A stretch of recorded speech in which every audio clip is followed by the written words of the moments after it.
This afternoon, I am pleased to have as our Chronicle of Outstanding Leaders in Dentistry, Herbert Schilder, D.D.S. of Boston, Massachusetts.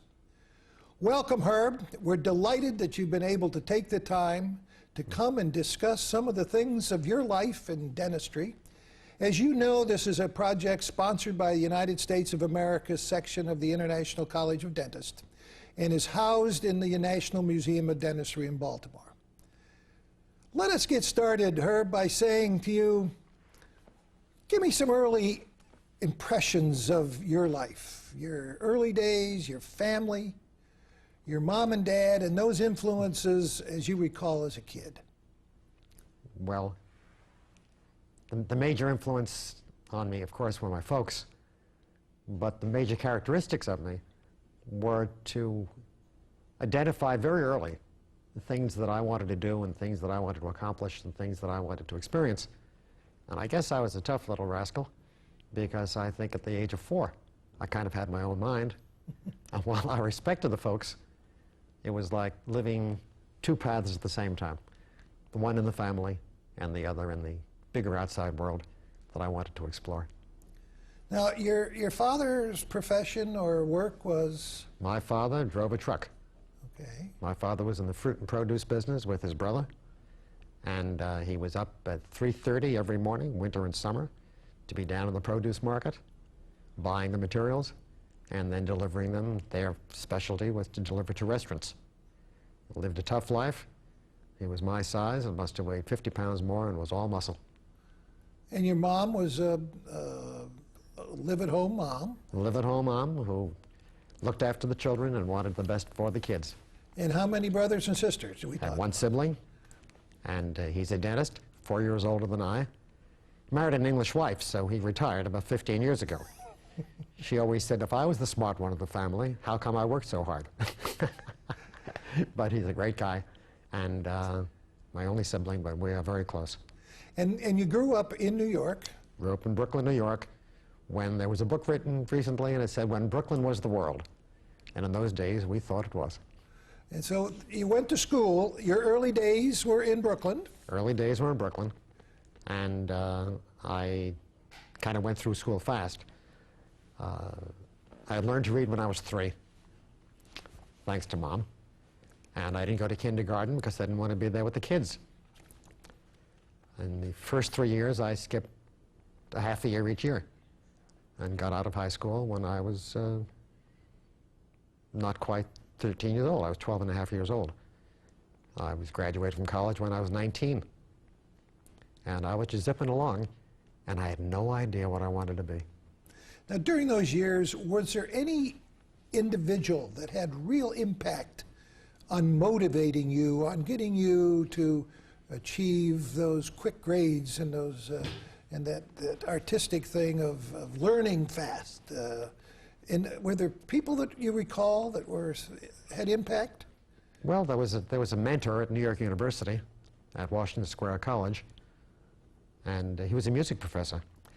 I had taken a course in music appreciation just to fill out the baccalaureate requirements, and he changed my life, really, from being a bright, active student who was going to conquer the world to maybe somebody who still wanted to do that, but had a softer edge. And I remember one time, well, this fellow was so knowing that he suggested that I take a year of either Wagnerian opera or Beethoven symphonies. I said, I can't read music. He said, whatever you get in comparative anatomy, I'll give you that grade in this. So during those days then, you had graduated from high school at 19, and you went to... Graduated from college. College. Oh, I'm sorry. And that was a portion of New York University?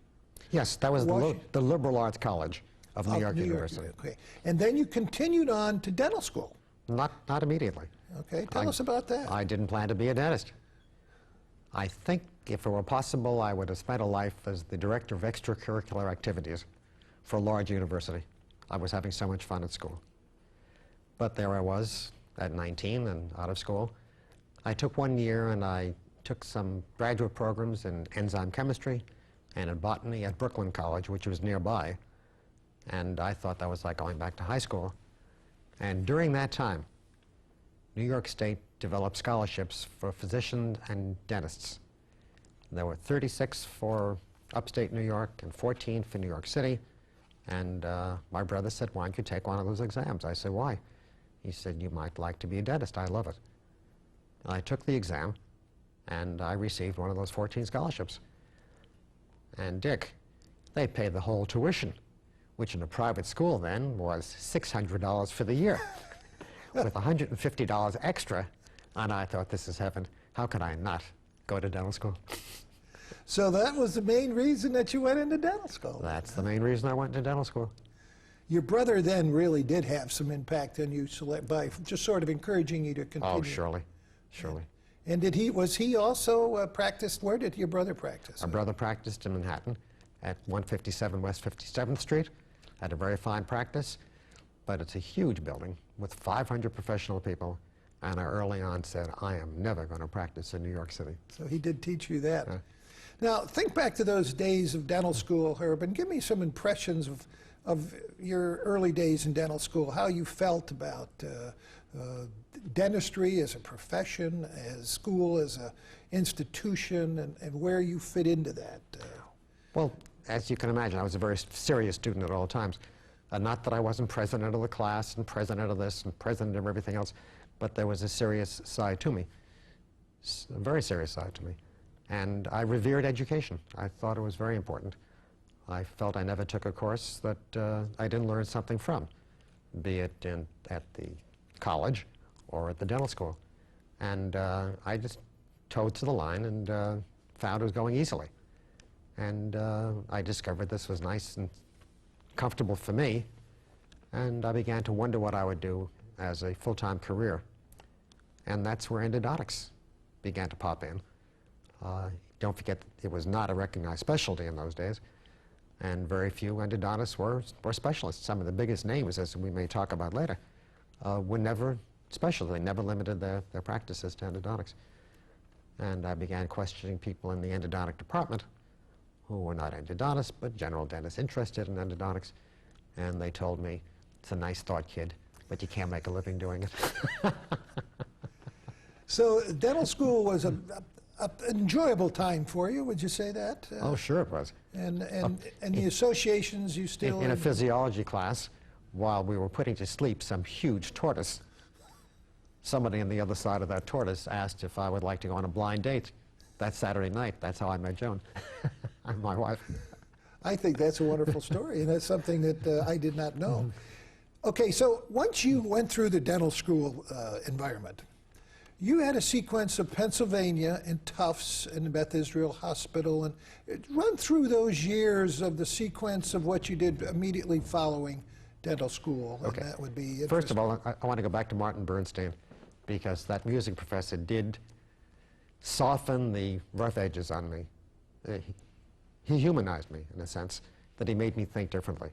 And to give you one little example, because it's something I carry to this day, I was asking him something about graduation gift that my folks wanted to give me, and he said it very simply. He said, don't let it be anything that if you lose it, it'll make you feel badly. In other words, don't value things so much as ideas and people. And that had a great influence on me. But if we're talking now about subsequent to that, mentors really came in big time, and two of them particularly. One was Dr. Louis I. Grossman, who at that time was probably the most famous endodontist in the world, and held forth at the University of Pennsylvania, as you know. And the other was Henry Goldman, the periodontist for whom the school in Boston is now named. And these two people had a huge influence on me. A friend of mine had been taking a residency with Henry at the Beth Israel Hospital, where Henry had at that time the largest dental department in the world. And I went up to meet Dr. Goldman, and I announced that I was doing endodontics. I was a self-declared endodontist at the Aberdeen Proving Grounds in Maryland, and I wanted to be his endodontist. And he looked at me like I wasn't there and said, "Who are you?" to make this declaration. And I told him, and he said, "Do you have boards?" And I said, "Well, Dr. Goldman, there are no boards in endodontics." And he looked right through me and said, "But there are going to be. I'm on a committee studying the subject." And the last thing he said is, "Do you know Dr. Grossman?" I said, "Yes." He said, "Does Dr. Grossman know you?" I said, "No." And the interview terminated in 5 minutes when he said, "When Dr. Grossman says you can be my endodontist in Boston, you come back, you'll be my endodontist in Boston," and dismissed me. So I got in my car with Joan and drove down to the University of Pennsylvania the next day on the way back to Aberdeen. I knocked on Grossman's door and said, "Goldman sent me." And from that meeting with Grossman, he started me in a series of continuing education courses that he was getting to be famous for at the University of Pennsylvania. And every time I had some leave time, I'd scrape that time together and go and take the courses with Lou Grossman. One of those courses was interesting because it was a 2-week course, and on the second Tuesday, Joan began to have contractions for our first son. And I was very nice. I stayed with her that day, but at 7 o'clock the next morning, I was back in Philadelphia with that course with Lou. And Lou became my mentor in a sense, and continued that way. And to the day he died, Joan was very friendly with MMA, and we were closely bound together. But there was Henry still out there in Boston, and when I finished with the Army, they arranged a teaching research fellowship for me at Temple University, which I took for a year, while I was waiting for Henry to call me to Boston. When would I be all right? And I recall one time Henry came down, it was about a year later, and we were walking through that cavernous clinic, as you may remember, at the University of Pennsylvania. And I said, "I think he forgot me." And just as suddenly as he dismissed me a year earlier, he took me into a classroom, drew the outline of a building. He said, "This is Beacon Street, and this is Bay State Road, and you'll be practicing here." I said, "Excuse me?" He said, "You'll be practicing here." And I said, "What if I don't like it?" He said, "You're going to like it." The upshot of this was I went to that building. I rented the space that he suggested. But before that, he had dentists waiting with patients for me. I could see them in his office. No rent, nothing of the sort. He wouldn't accept anything except the fact that I would be there. And he projected me into something I wasn't. Maybe it would be something I'd want to be when I grew up. But he projected me in a way, not only with the dental community, but with the patients. The creme de la creme. Bay State Road then was like Hawley Street in London. And I was the youngest person in the building by at least 25 years, the only one without a Harvard degree. But suddenly I was a member of this community, and that's really my being projected at a very early age, mid-20s, into a career that people had really put into my hands. It was for me to carry it or to drop it. But I guess I worked hard and carried it. So then Dr. Goldman called you. He had me there, right? And he had you in Boston already. Yeah. And through that sequence, when you joined him, I know that there were many positions that you assumed with him. Sequence those for us so we get the picture of you starting continuing education and through that right. program. Let me review the history of the school. That'd be great. Because it's a strange history for a school. At that time, it was the first dental school since, I guess, the war that was established. And it wasn't established as a normal dental school. What year are we talking about, Herb? We are talking, I arrived in Boston in 1956. Okay. And Henry was collecting a faculty of practitioners who would give about a day a week at the Beth Israel Hospital. And he was giving CE courses in a variety of subjects. And he wanted them all covered well. We had no idea why he was collecting us there. So in 1956, I had the teaching bug, and I was teaching on Friday afternoons at Tufts without salary. I just take my front surface mirror and go down to Tufts and look in a few cases, and began my teaching career there. I did that for 3 years. Now, in 1959, Henry, who was a tremendous fundraiser and taught me some skills about that, which have served me very well in my career. Henry was a great fundraiser. He had talked the people at Boston University into establishing a department of stomatology, mouth medicine, in the Department of General Surgery at the medical center at Boston University. And we went down there in dilapidated quarters, dilapidated, the basement of a pre-Civil War building. And Henry started the school in there. 2 old, dumpy brownstones. We would give lectures, it would be like a Dickens story with snow coming in through broken window panes. And we started a school that had 8 recognized specialties of dentistry, all 8 of them, including public health, started it without a dental school. We didn't know that Henry was planning the dental school soon. And there we functioned. I had a board-certified program in endodontics before the specialty of endodontics was approved. And all the others were certified as well. So we're going back to 1959 when we went over to BU. And in 1962, we talked the university into giving him a piece of ground. In 1963, we started the Goldman School of, no, Henry's name was attached to it later. At that time, it was not the Goldman School. He wouldn't have put up with such a titling of it. But he started the Boston University School of Graduate Dentistry, a dental school without pre-doctoral students. We continued with that for about 10 years, and then the current dean, Spencer Frankel, became the associate dean, and they began a pre-doctoral program as well. But for years, we still carried, Dick, we carried the name of the Boston University School, Graduate School of Dental Medicine, even after we had the pre-doctoral program. And it was kind of a tough thing for the faculty to finally give up that name of the Boston University School of Graduate Dentistry, because it meant so much to us. And by that time, it meant a lot to the world, because Henry sent us out all over the world. He sent us out, as you know, I've lectured on every continent in the world, not all those invitations through Henry, but he trained us to take this material and take it out to the corners of the world and to proselytize for good dentistry. It was an exciting time, really an exciting time. Tell me about some of those overseas visits where you take Joan and you go and the best way of teaching, show them. Show it to them. Yeah, tell me about some of those visits that well, early on, highlighted in your mind. In 1962, and I was 23 years old, I guess. No, not 23, 33.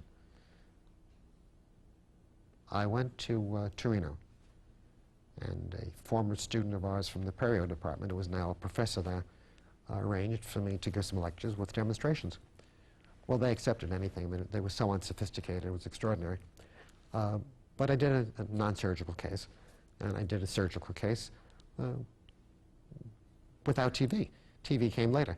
People would just form a big circle and walk around me. They were so unsophisticated, I really couldn't believe it. But what they saw, they were so impressed with, that they started coming to BU for the continuing education courses, and soon the invitations increased.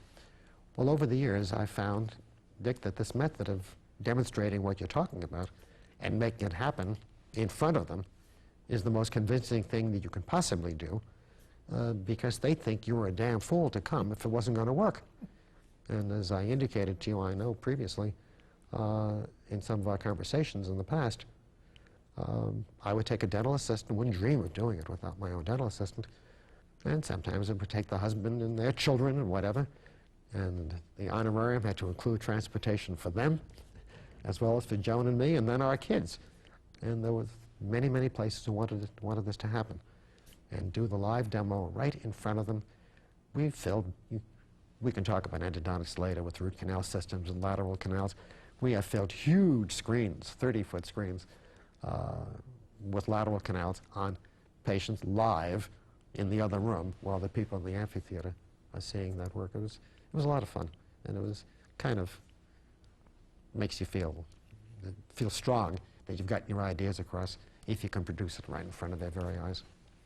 Now, I recall reading through your CV that you've lectured in over 30 countries. You have over 100 publications, and you've done 32 universities, which is quite a record. That's pretty busy stuff, but knowing you, you're a pretty busy guy.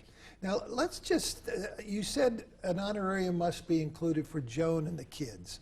Let me hear about that. Let me hear about the kids and Joan a little bit here. Let me hear family life that has helped make Herb Schilder that we know today. Well, you've just seen a little of Joan and me together, so you know what the relationship is. It is symbiotic, and we are tied together somehow spiritually, that without thinking about the spirituality of it.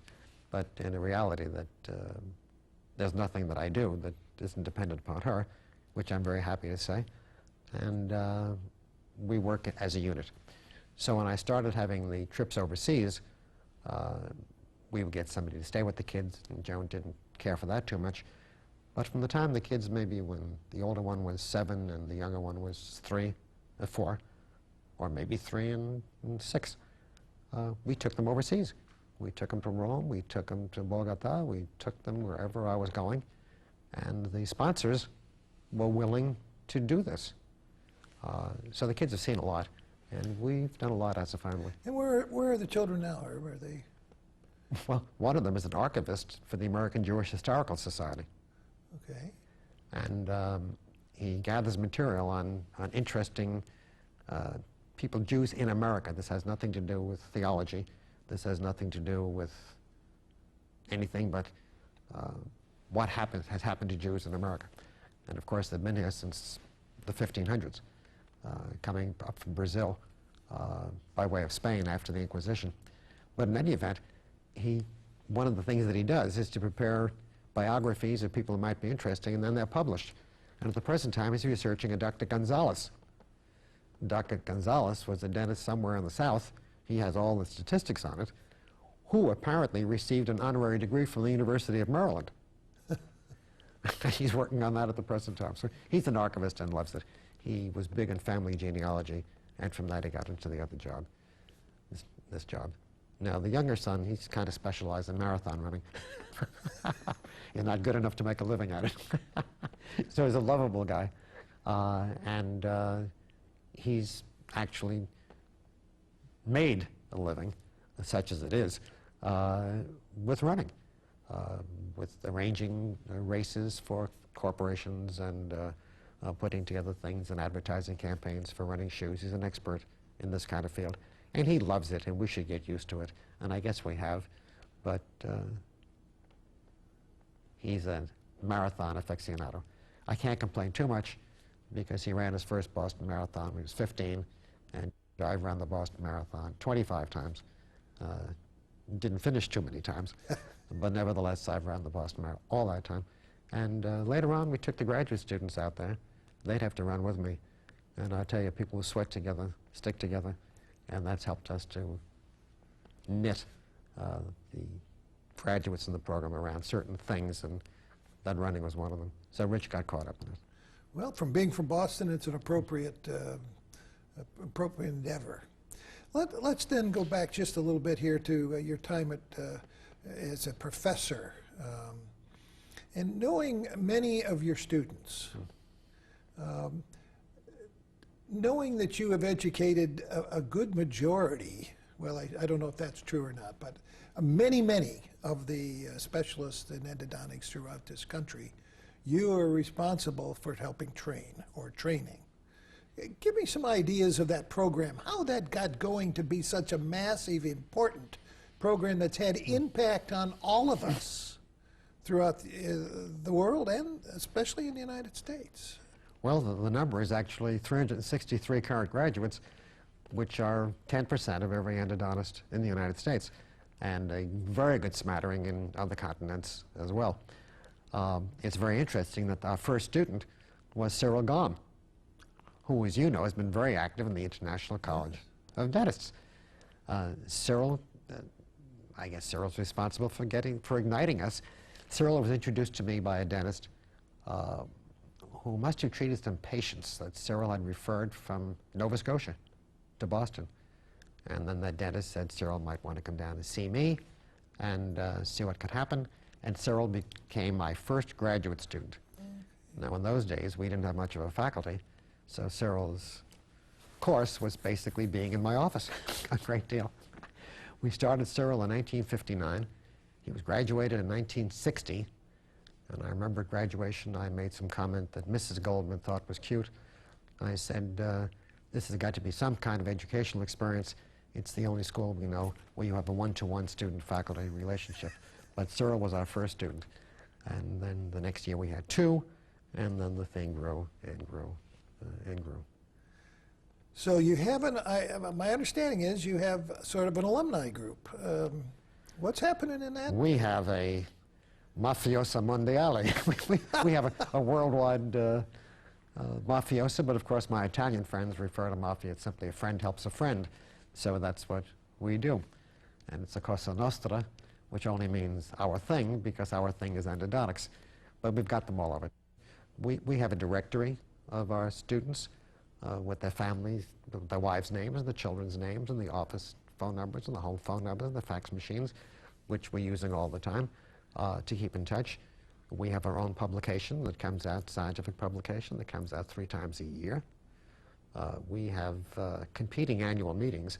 Our real annual meeting takes place in the fall, but last week we had a winter meeting out in Vail, and then we have other meetings as well. This is a very, very tightly bound group of people who are bound in what they perceive, at least, to be quality endodontics, which they believe in. They believe it's true. And they go out and they have study clubs, which are not our graduate students. And they multiply and multiply, and they go out and they just want to teach this. They're excited.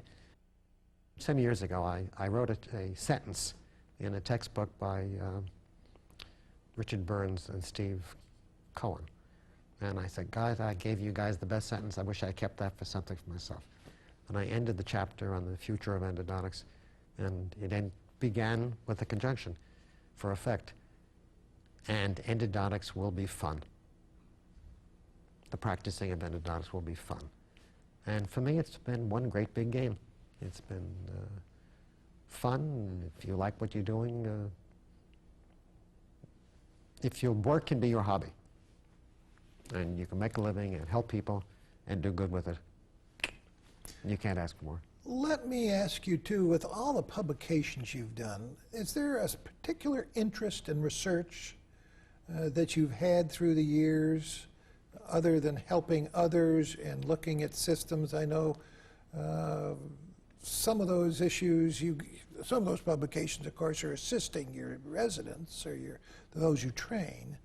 But about your own personal interest in research, is there one area you'd like to mention? Well, that's changed over the years. The second year that I was an endodontist,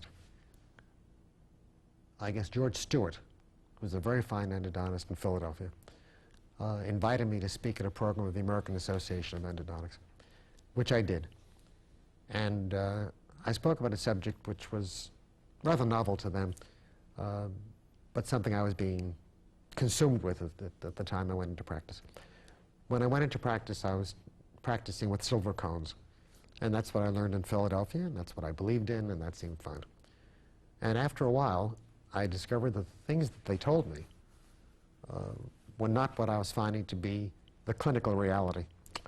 So research, what is the reality? Is it the experiment, or is it the clinical outcomes? And I began to question much of what was said at the time. Now, don't forget, when we started this, when Cyril came to me, our friends in Philadelphia have been at this for a long time, and they are friends, but they believe that 20% of endodontic cases failed because they simply had to fail.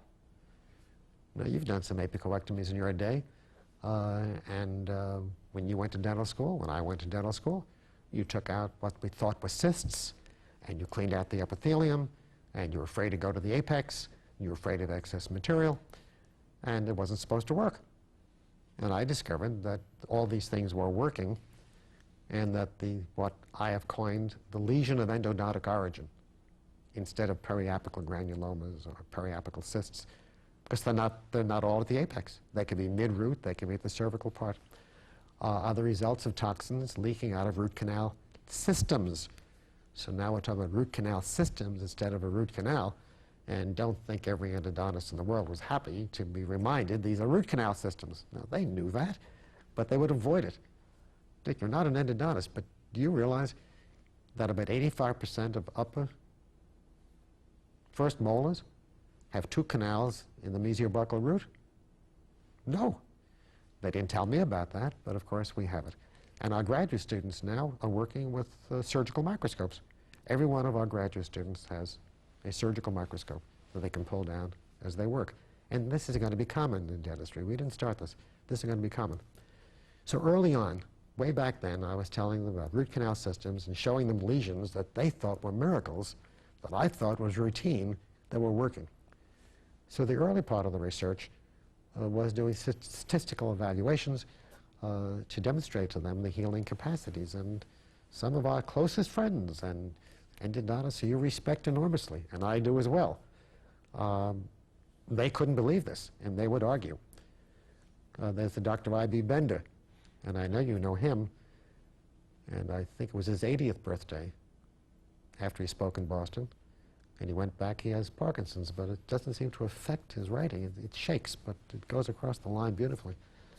And he had a little note and said, Herb, he said, now that I'm growing up, and I hope that you're beginning to grow up, can we be friends? He said, I think I agreed with you all the time, but it was so much fun arguing with you. So the early research was just convincing people of what was going on in a clinical way. A Dr. Maslow, Maury Maslow, was a very famous person in dentistry. You may know him. He indicated to me once, he said, gee, you should have been a scientist. And I said, Maury, I am a scientist. I'm a clinical scientist. So we started out with clinical activities. As times went along and we knew the lesions healed, I became more interested in materials. So we got involved in things we might talk about later or whenever you like.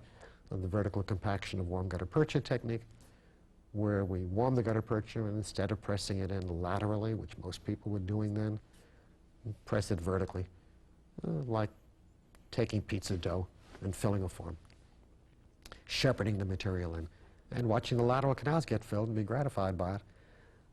So we began to talk about warm gutta percha, and these were things, none of which I woke up one day and said, gee, I've got a great idea, I think I'll do this. They just evolved. So there was the evolution of this, and then for maybe 20 years, the running contestation between my good friends who knew damn well that it worked, but weren't prepared to give up what they were doing, and for me to find words that would bring them in and not frighten them away. I believe that the healing potential for every lesion of endodontic origin is 100%. So when I would say that, the audiences would feel, gee whiz, now do I have to go out and get that? They didn't like that. It put a burden on them. Well, the potential is 100%, but that means you have to do certain things. And in this clinical research, we found out you have to clean out the root canal systems. So the bugs in the bone amount to nothing if you clean out the bugs in the root canal systems. So then we had to devise different ways how to clean and shape root canals. It used to be instrumentation. Now it's cleaning and shaping.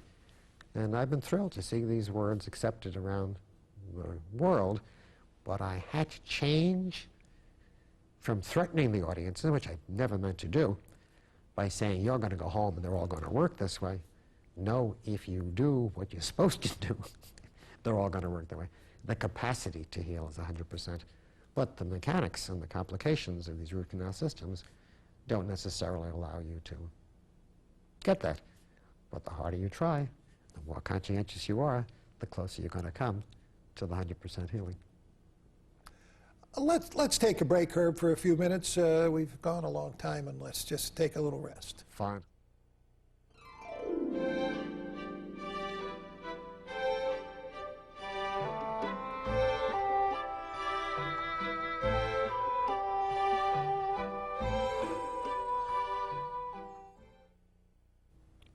Herb, I know we've talked pretty much about your education, and let's go in. I know you've been extremely active in dental organizations. Let me just ask you, I know you were elected first vice president of the American Dental Association. Tell me about some of those relationships. You were House of Delegates representative from Massachusetts for many years in Mass. Tell me a little bit about your activity in all these organizations that have had impact on dentistry. Well, a little while ago I indicated to you that this is sort of a game. And just about everything I do, I take as sort of a game, an entertaining activity of serious import, perhaps. But it takes me away from the practice and takes me away from other things and gets me involved in what basically are the fundamental things that make things work. Somebody comes up with a scientific invention, that doesn't necessarily mean it's going to succeed. You have to convince people. The social scene must be ready to receive it.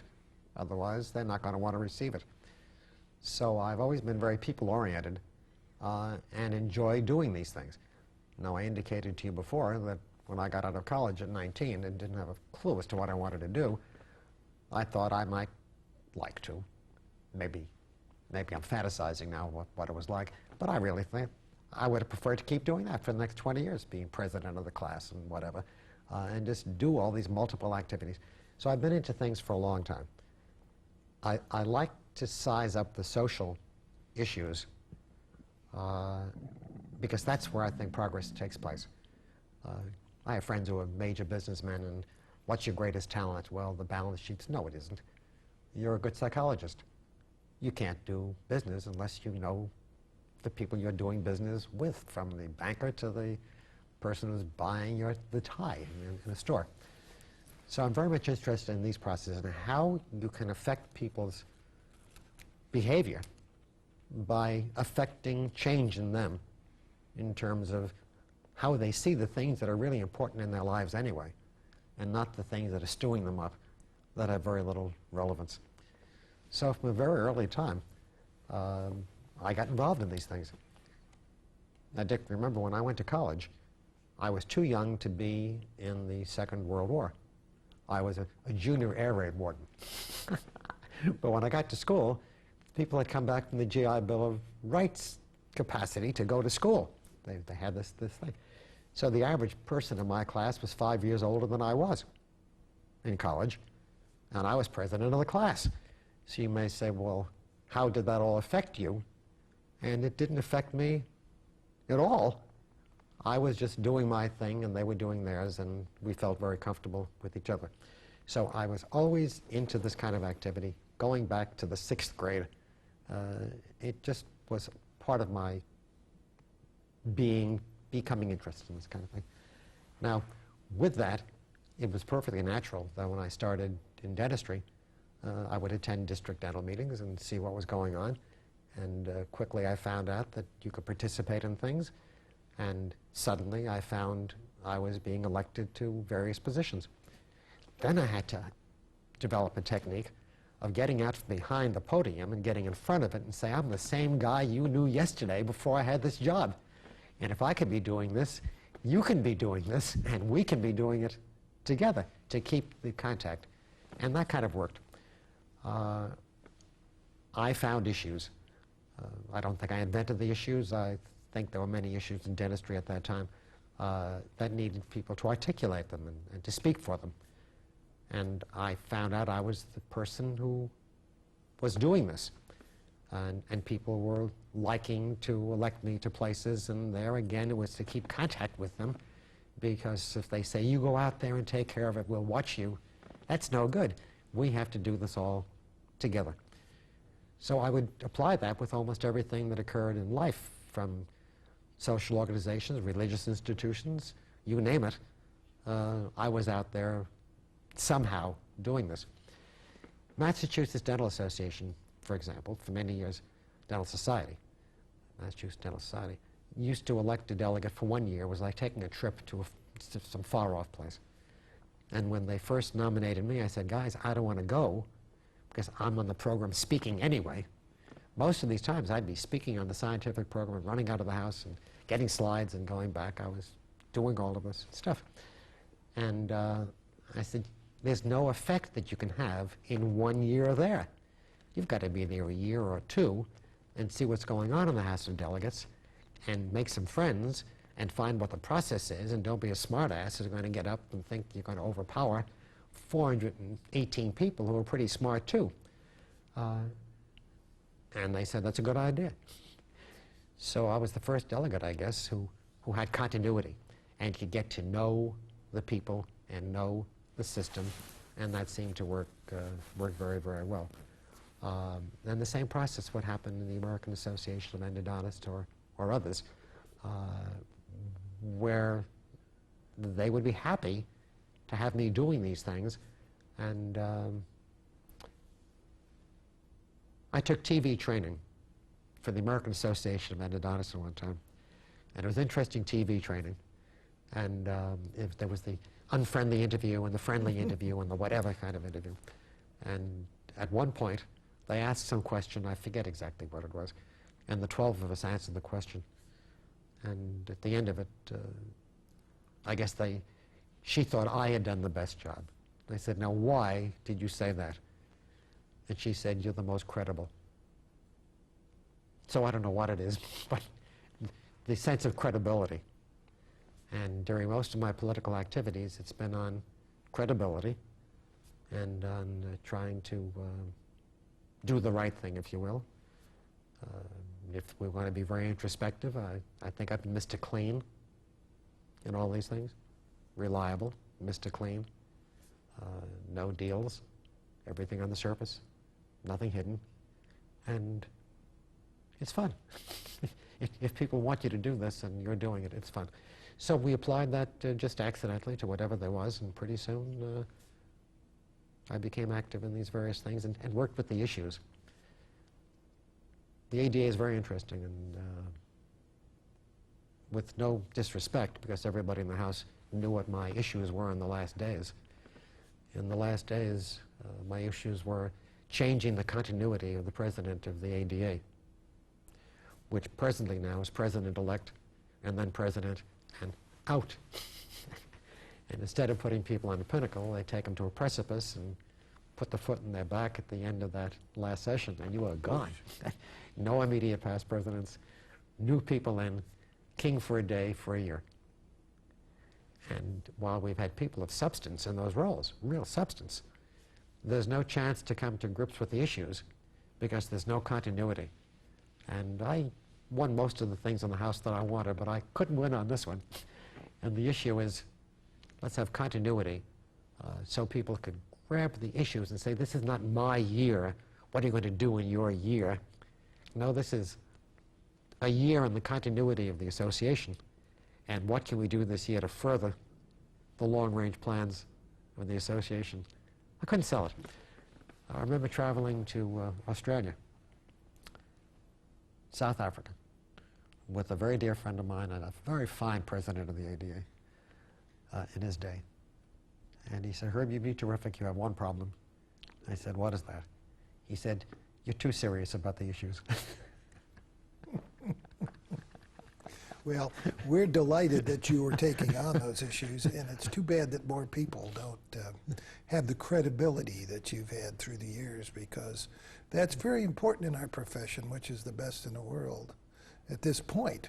Now, let me ask you also, I know you've served on the American Board of Endodontics. Yes, I have. And is there anything that you'd like to, I'm not very familiar with boards because I'm a general dentist, but how does that function, and when did it start?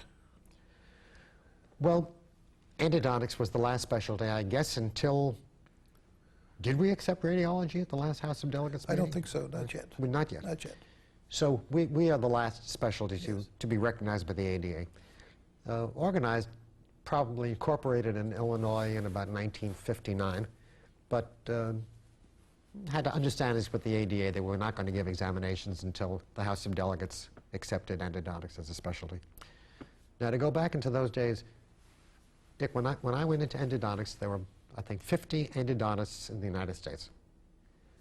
And the big names that we know, and the leaders and the teachers, were not full-time endodontists. Lou Grossman never limited his practice to endodontics. Ralph Sommer at the University of Michigan, who was a pillar of endodontics, never limited his practice to endodontics. Darrell Ostrander, who was a great endodontist and president of the ADA as well, never limited his practice to endodontics. They were doing general dentistry to make a living because people couldn't make a living doing endodontics. So there were about 50 people who had limited themselves, and some of them were well known and some of them were not. But that's all there were at that time. I'm embarrassed to say that I was a full professor at Boston University before Lou Grossman was a full professor at the University of Pennsylvania, because that's how little they valued this prize person who literally was the shining light of endodontics in his generation and the generation to follow. So in 1965, the House of Delegates of the ADA finally approved endodontics as a specialty, and that's the first time we gave board examinations, and technically it measures from that. But we've talked about other endodontists and friends of yours who limited their practices after I limited to mine, and they're 15 years older than I, and some didn't limit at all. So the growth has been meteoric. Once it became organized as a specialty, the schools began to develop really good programs, increasing in quality all the time and continuing to increase in quality now. And we are not the smallest by any means. We're about mid-size in terms of the number of people certified by the American Board of Endodontics. Maxillofacial surgery and orthodontics, which have been around much longer, have much larger groups. But nevertheless, we have the same requirements and the same types of examinations. And it's a thriving, thriving activity at the present time. And it was fun to be there in the relatively early stages. Now, talking of the early stages, where will endodontics be, in your opinion, in the year 2015 or 2020? You're the futurist. You know how to think out of the box. Where are we going, Herb? Endodontics specifically, or yes, dentistry in general, or which? All the above, all the above. Let's go to dentistry first. Dentistry's had a major change in terms of the material has to be learned, new technology, new dental students, struggles of the cost of private dental education. Even state schools are now charging fees, and some considerable. There are dental students who leave school literally $100,000, $150,000 in debt. Lots of graduate programs have tuitions of $30,000 a year. And the students are ending up with certain financial issues they have to deal with as they get out. Managed care is with us, and managed care is not going to go away. We're going to have to do the best we can with managed care, because there's no way that organized dentistry can speak against it as an institution if members of the association are practicing in these environments because they like it or because of need. So a lot of the students who graduate today tend to be in a problem, have a problem in their lives, and they don't know whether to go to work for a large group of general dentists, possibly for cut-rate dentistry, or whether they dare to take the loans to open up a practice of their own. I think the future is going to have a cross between those who are willing to take the risk and have the rewards, and those who may be into this kind of working mode for the rest of their lives. Now, you can make a living doing that. And even though few endodontists do that, there are endodontists who make very comfortable livings visiting one office one day of the week and another office another day of the week. And I don't think it's a preferred mode of most endodontists, but these people don't have the burden and they're willing to do that. Now, that's the most optimistic way to view this issue. A more pessimistic way to view the issue is that for some of them it's very difficult to work their way out of debt. And some of them are as much debt when they finish school as you or I would think there was money in the world. You know, we'd cut our throats if we had to deal with that kind of debt. And how they deal with that is going to be an issue for the public they serve and for the profession, and what kind of motivation they will have if that is their sole form of practice. So I see a conflict that we're just going to have to work out. We're going to have to work this out, organized dentistry, working in concert with everyone else, to try to make these people, many of them don't join the ADA. When they get in that mode, they don't feel they can afford the dues. They surely can, but they don't feel that they can. They feel that they can't. So we're developing a problem for the American Dental Association, which you know about as well as I do, Dick, of declining percentage of the market. The American Medical Association has had less than 50% for ages, because so many people belong to the specialty groups, they don't feel they need Mother AMA. But the American Dental Association has been stronger, because if you pay your dues, you do want to have your say. So we're going to have to be very careful how to get these people all together. Also, we have different ethnic groups that are coming through, very different ethnic groups. For many schools, the Oriental students are the prize students. They want to get the people from the Orient, recently arrived, or first generation.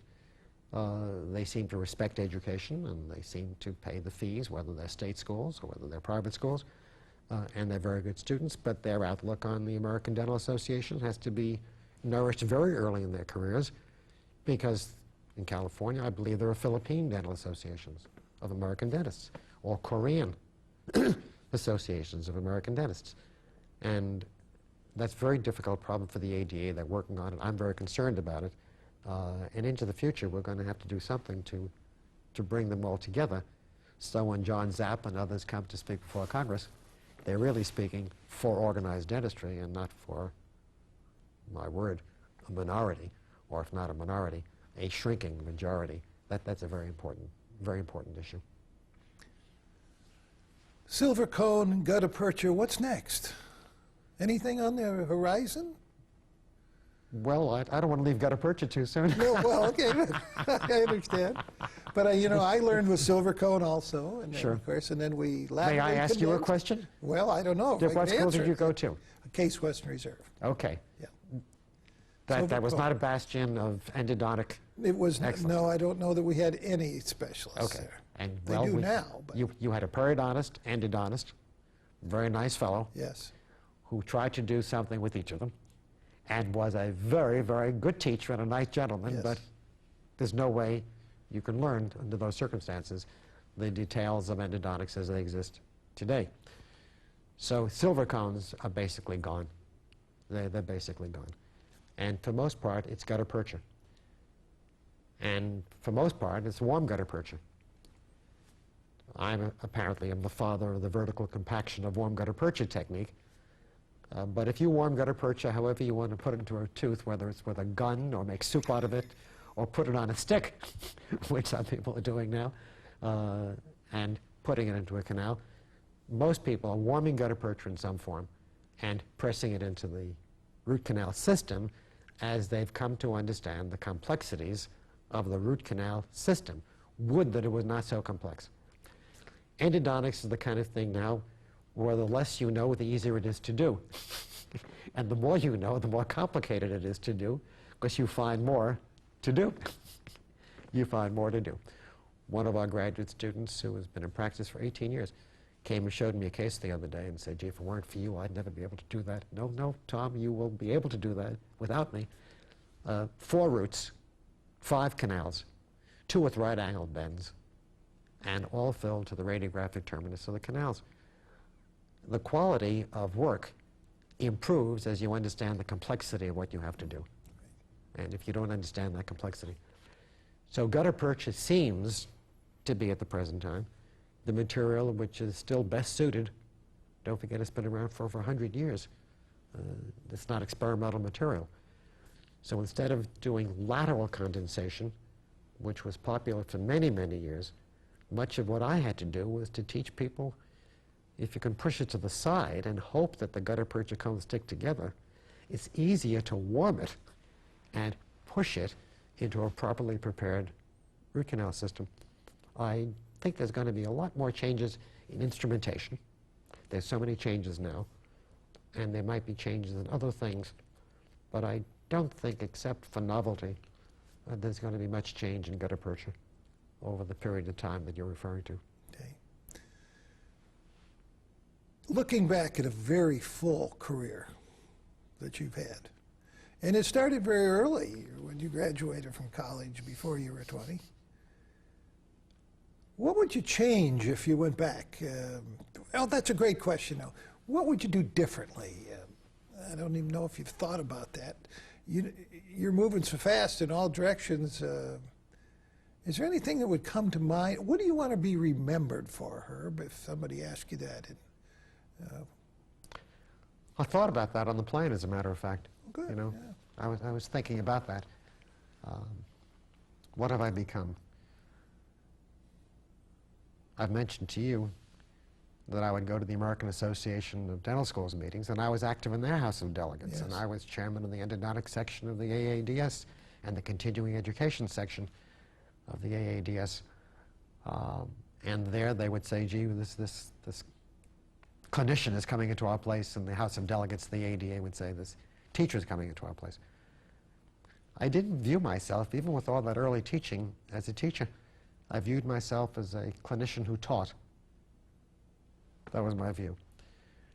As I got older and developed this huge cadre of people who were so self-conscious of what they're doing and bound together in this Boston University Endodontic Alumni Association, I guess I'm seeing myself more now as a teacher who was also a clinician.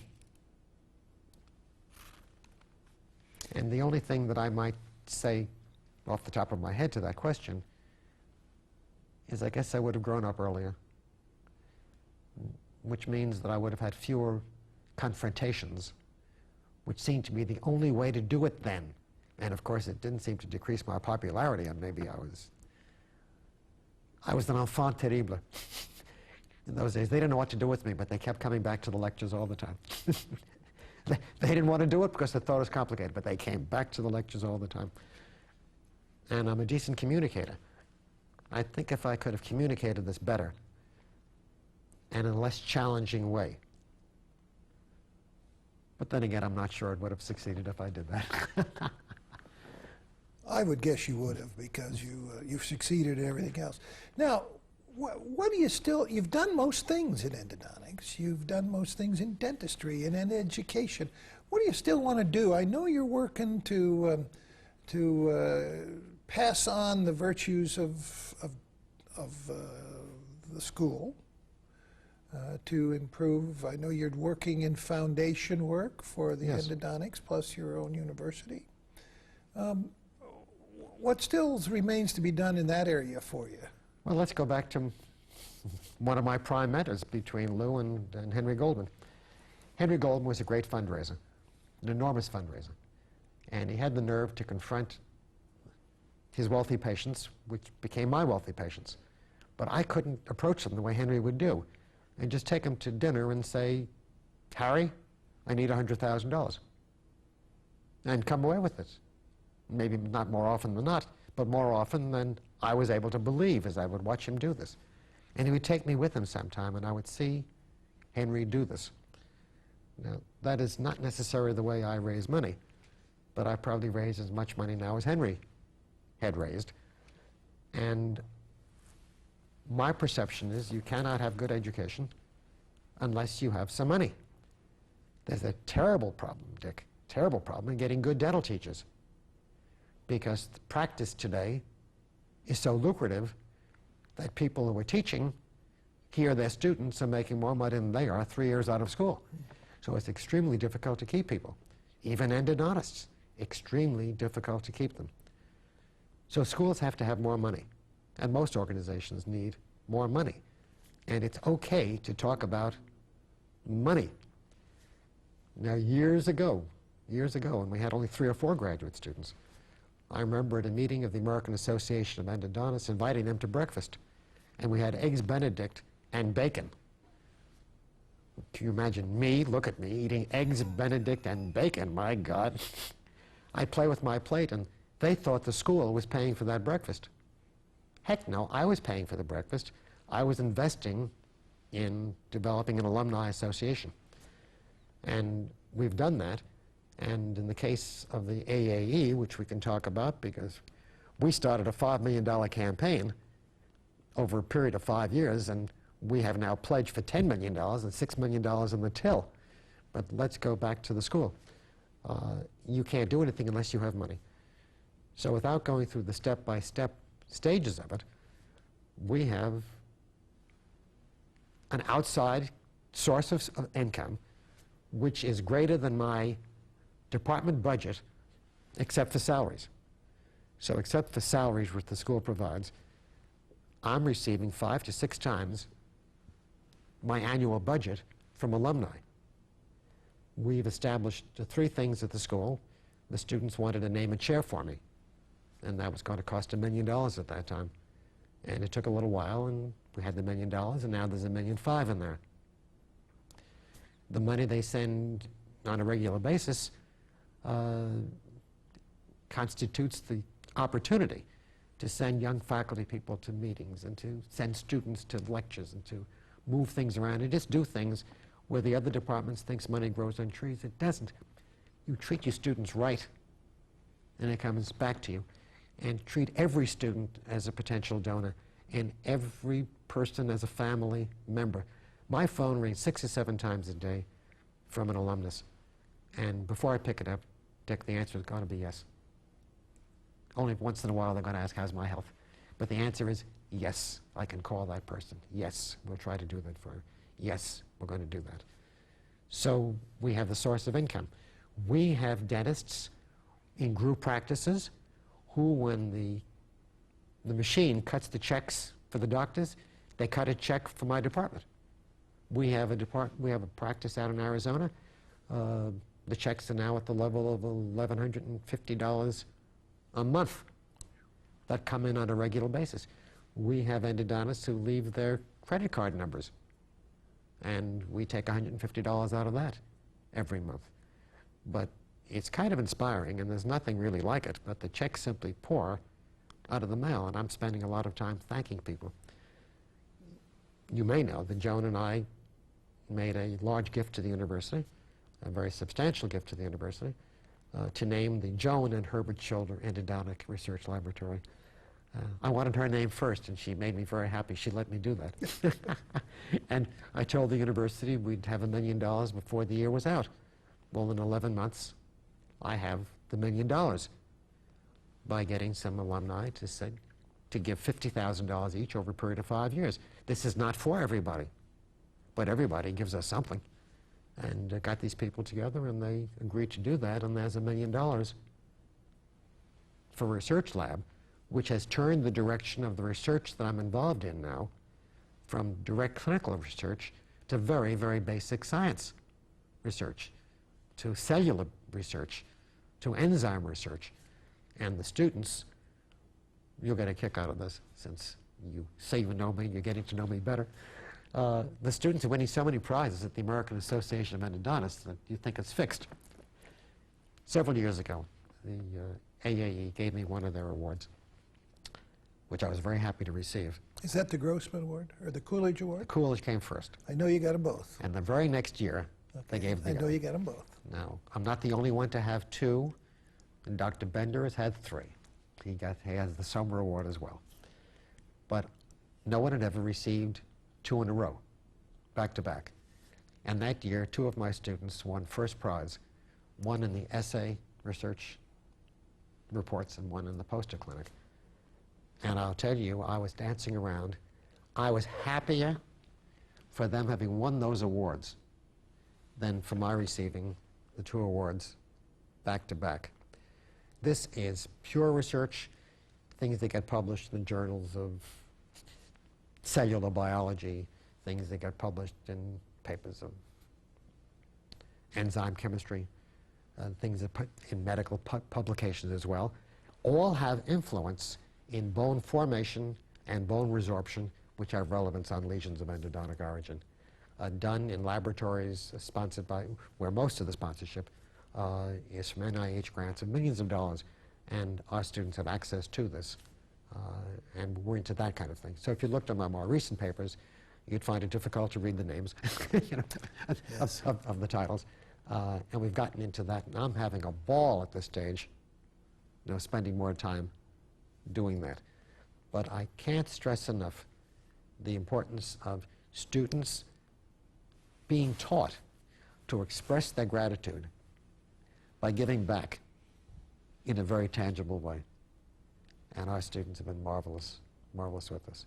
There's nothing like it in the dental school, and there's nothing like it in the medical center.